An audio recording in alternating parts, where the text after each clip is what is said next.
আসসালামু আলাইকুম প্রিয় দর্শক, আজ আমরা চলে এসেছি নাটোর জেলার লালপুর উপজেলার কদমসিলান ইউনিয়নে, যেখানে ধীরে ধীরে জনপ্রিয় হয়ে উঠেছে বিদেশি ফল আঙ্গুর চাষ। একসময় যে ফলকে শুধু বিদেশি ফল হিসাবে ভাবা হতো, বর্তমানে সেই আঙ্গুরই বাংলাদেশের মাটিতে সফলভাবে চাষ হচ্ছে। আর এই সম্ভাবনাময় চাষাবাদের অন্যতম উদাহরণ হয়ে উঠেছে লালপুর উপজেলা। বর্তমানে লালপুর উপজেলায় বাণিজ্যিক ও পরীক্ষামূলকভাবে প্রায় 236 শতক জমিতে বিভিন্ন জাতের আঙ্গুর চাষ করা হচ্ছে।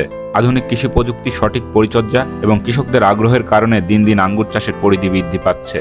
শুধু শখের বশে নয়, অনেক কৃষক এখন আঙ্গুর চাষকে সম্ভাবনাময় ও লাভজনক কৃষি উদ্যোগ হিসাবে দেখছেন।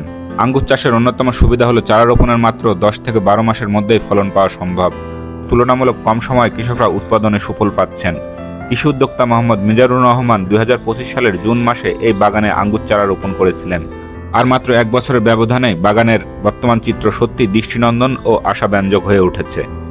গাছে গাছে ঝুলছে আঙ্গুরের থোকা, আর সবুজ পাতার আচ্ছাদনে পুরো বাগান যেন এক মনোমুগ্ধকর পরিবেশ তৈরি করেছে।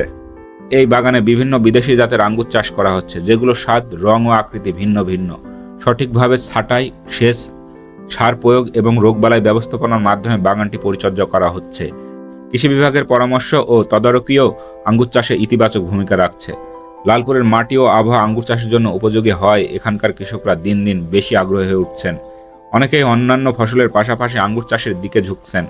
এতে যেমন কৃষকের আয় বাড়ছে, তেমনি দেশেও বিদেশি ফল উৎপাদনে নতুন সম্ভাবনা সৃষ্টি হচ্ছে। প্রিয় দর্শক, আমাদের দেশের কৃষি উন্নয়ন, নতুন নতুন প্রযুক্তি, সম্ভাবনাময় ফল চাষ যুক্ত হলে কৃষিখাত আরও সমৃদ্ধ হবে। আঙ্গুর চাষি তারই একটি উজ্জ্বল উদাহরণ।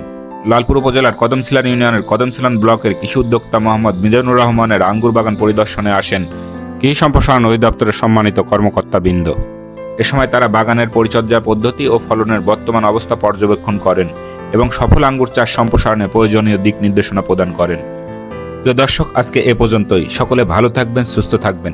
ভিডিওটি ভালো লাগলে লাইক, কমেন্টস ও শেয়ার করতে ভুলবেন না। আর ফেসবুকে দেখে থাকলে ফলো এবং ইউটিউবে দেখে থাকলে সাবস্ক্রাইব করে সঙ্গে থাকুন। ধন্যবাদ।